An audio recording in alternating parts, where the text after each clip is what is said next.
예레미야서 21장 1절에서 10절까지의 말씀입니다. 예레미야서 21장 구약성경 1080페이지에 기록되어 있습니다. 1083페이지입니다. 죄송합니다. 1083페이지 예레미야서 21장 1절에서 10절까지의 말씀입니다. 자, 우리 1절부터 10절까지 천천히 뜻을 생각하면서 같이 읽어가도록 하겠습니다. 시작. 여호와께로부터 예레미야에게 말씀이 임하니라. 시드기야 왕이 말기야의 아들 바수훌과 제사장 마아세야의 아들 스바냐를 예레미야에게 보내니라. 바벨론의 느부갓네살 왕이 우리를 치니 청컨대 너는 우리를 위하여 여호와께 간구하라. 여호와께서 혹시 그의 모든 기적으로 우리를 도와 행하시면 그가 우리를 떠나리라 하니 예레미야가 그들에게 대답하되 너희는 시드기야에게 이같이 말하라.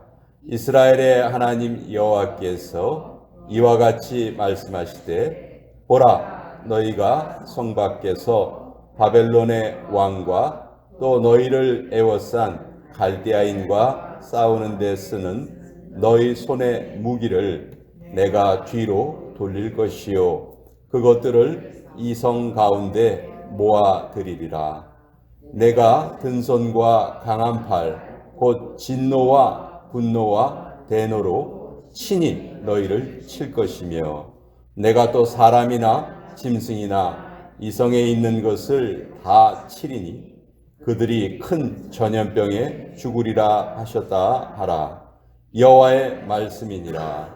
그 후에 내가 유다의 왕 시드기야와 그의 신하들과 백성과 및 이 성읍에서 전염병과 칼과 기근에서 남은 자를 바벨론의 느부갓네살 왕의 손과 그들의 원수의 손과 그들의 생명을 찾는 자들의 손에 넘기리니 그가 칼날로 그들을 치되 치근히 여기지 아니하며 긍휼히 여기지 아니하며 불쌍히 여기지 아니하리라 하셨느니라.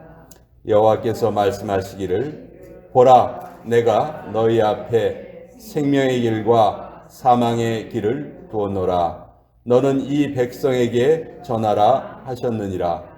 이 성읍에 사는 자는 칼과 기근과 전염병에 죽으려니와 너희를 애워싼 갈대아인에게 나가서 항복하는 자는 살 것이나 그의 목숨은 전리품같이 되리라. 여호와의 말씀이니라. 내가 나의 얼굴을 이 성읍으로 향함은 복을 내리기 위함이 아니요 화를 내리기 위함이라. 이 성읍이 바벨론 왕의 손에 넘김이 될 것이요 그는 그것을 불사르리라. 하나님의 말씀입니다. 아멘. 자, 오늘 우리가 읽은 이 부분은 정말 너무나 비참한 그런 내용이 기록되어 있습니다. 시드기야 왕은 남유다의 마지막 왕이었어요. 근데 이 시드기야 왕 시절에 하나님께서 한 선지자를 보내시는데 그가 바로 예레미야 선지자였습니다. 예레미야 선지자는 계속해서 유다 백성들이 잘못된 길로 가고 있으니 돌이키라 돌이키라 40년을 외칩니다. 그러나 그 40년 동안 그 누구도 예레미야의 말에 귀를 기울이지 않아요. 오히려 수많은 거짓 선지자들의 말을 듣습니다. 거짓 선지자들은 백성들에게 이렇게 말해요. 지금 우리나라가 바벨론의 침략을 받지만 우리나라는 하나님의 성전이 있는 곳이고 우리는 하나님의 백성이기 때문에 절대로 이방인들에게 우린 망하지 않는다. 그러니 우리는 걱정할 것 없다. 이게 거짓 선지자들이 계속해서 유다 백성들에게 한 말이었어요. 하나님이 돌이키라 돌이키라 말씀을 하셨지만 거기에 대해서 전혀 들은 척도 하지 않고 계속해서 하나님 대신에 우상들을 섬기면서 그래도 우리는 하나님의 백성이니까 내가 신앙생활 제대로 하진 못하지만 그래도 나는 아브라함의 자손이니까 하나님이 날 지켜주실 거야. 이렇게 잘못된 생각에 사로잡혀 있었어요. 그 잘못된 생각에 대한 하나님의 심판이 오늘 우리가 읽은 이 부분입니다. 오늘 우리가 읽은 이 부분에 보면 어쩌면 하나님이 기도에 대해서 이런 응답을 하실 수 있을까? 우리가 깜짝 놀라게 되죠. 시드기야 왕이 사람을 보내서 예레미야에게 다시 또 묻습니다.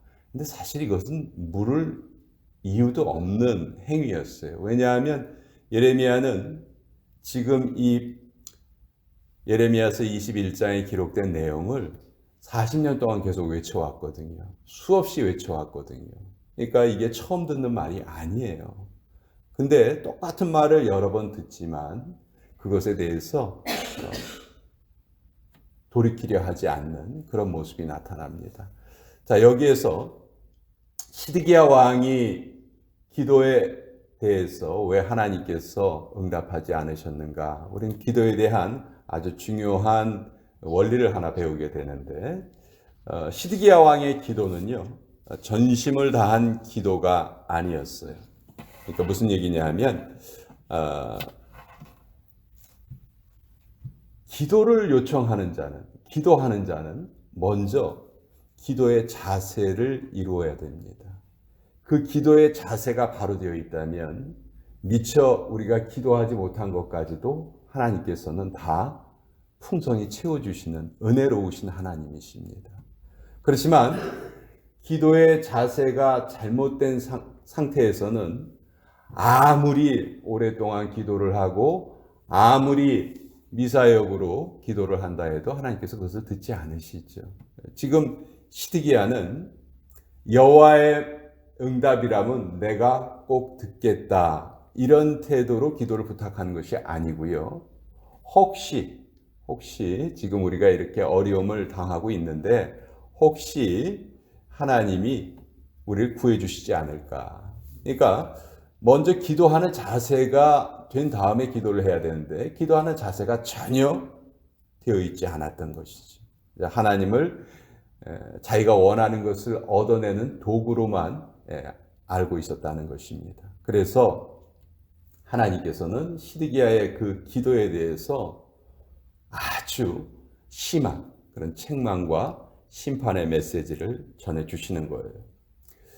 여러분, 남유다에는 그래도 다윗의 후손들이 계속 왕위를 이어갔습니다. 그래서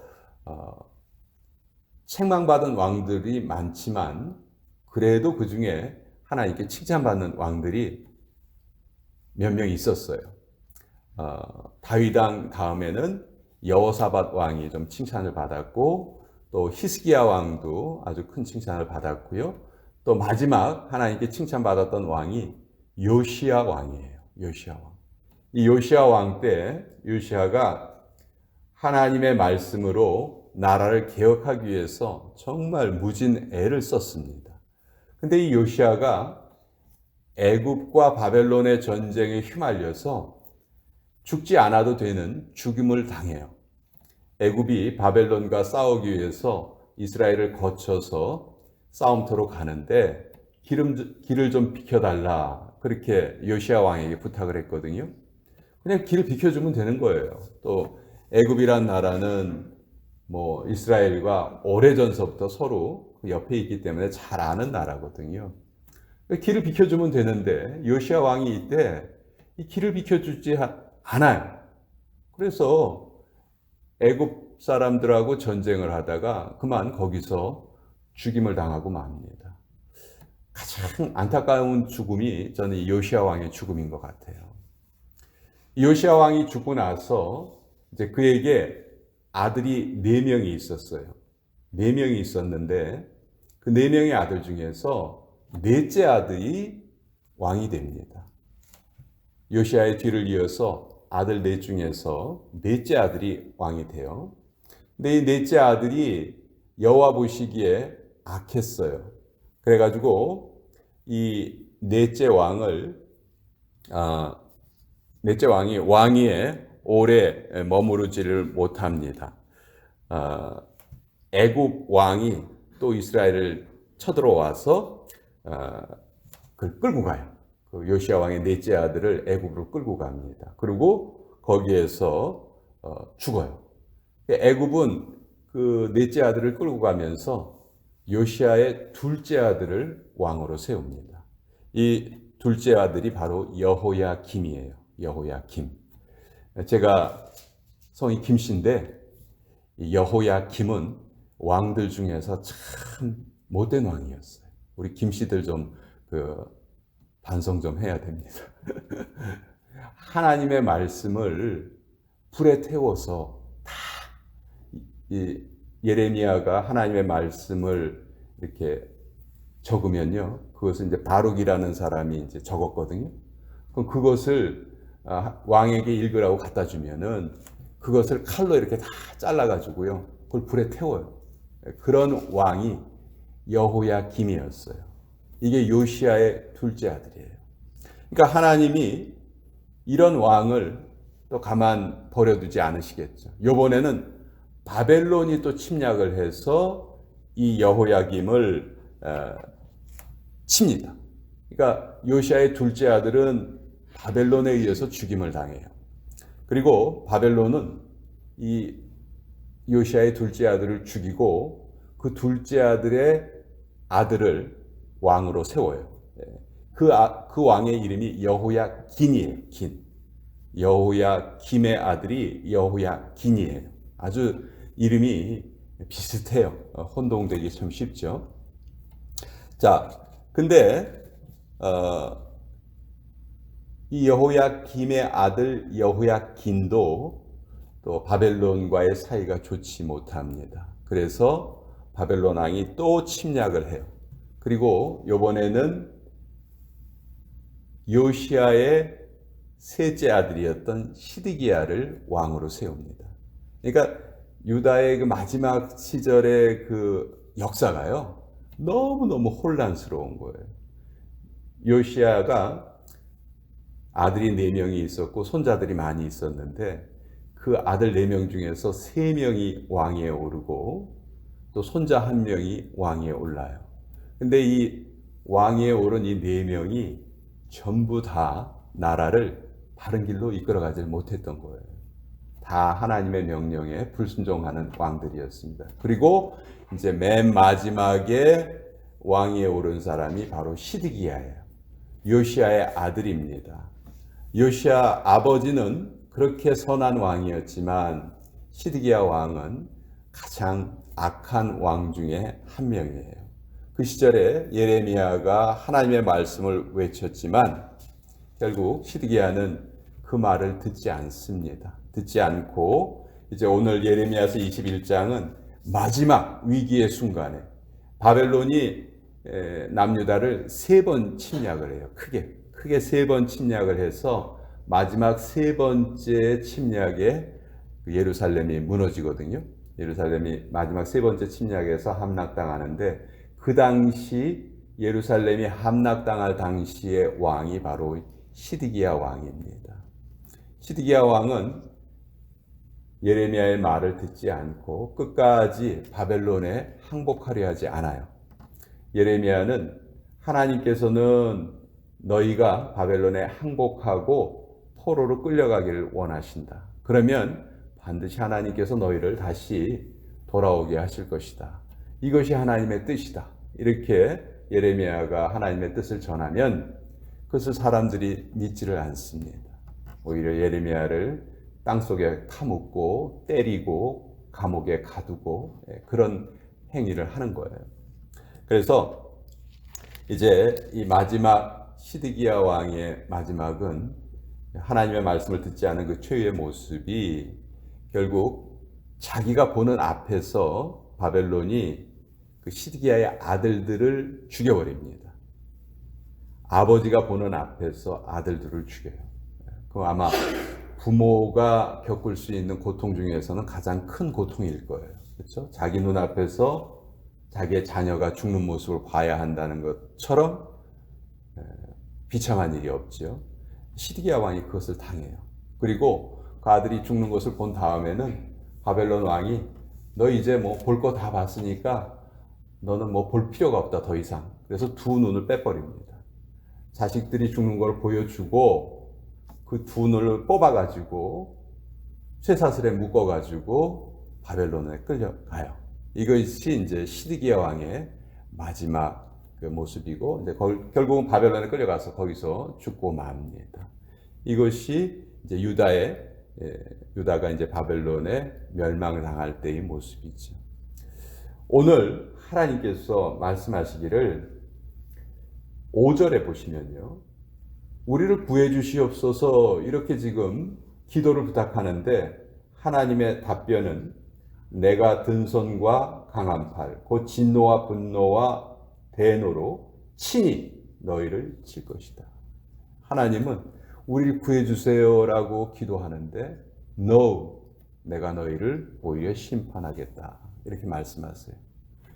그 이유는 이 이전에 너무도 많이 하나님께서는 애쓰고 노력하셨지만 수많은 선지자들을 보내서 유다를 일깨우려 하셨지만 끝끝내 그것을 거부했던 것이죠.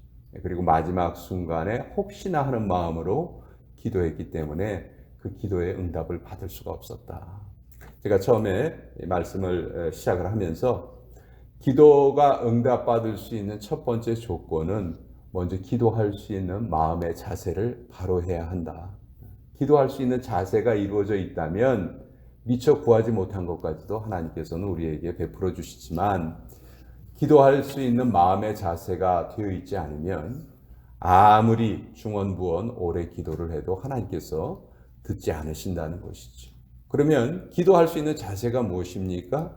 첫째, 내가 저지른 잘못을 인정하고 그것을 하나님께 다 아뢰는 것이죠. 그리고 그것을 다시는 반복하지 않겠다는 그런 마음으로 하나님 앞에 잘못을 고하는 것입니다. 잘못을 고함과 동시에 그 행위에서 돌이키는 것이죠. 이것이 기도할 수 있는 자세. 이 자세가 먼저 이루어져야 그 다음에 우리가 기도하는 것들이 하나하나 열매를 맺고 기도하지 못한 것까지도 기도하지 않은 것까지도 하나님께서 이루어 주시는 것이죠. 그래서 가장 중요한 것은 기도 그 자체가 아니고 기도를 준비하는 우리의 자세가 가장 중요한 것이다. 그것을 예레미야서를 통해서도 알 수가 있습니다. 보통 이렇게 왕이 신하들을 보내서 선지자들에게 물어보면요. 대부분 그 선지자들의 그 답이 지금은 어려움을 겪지만 걱정하지 말아라. 하나님께서 구해 주실 것이다. 도와주실 것이다. 다 그런 응답을 줘요.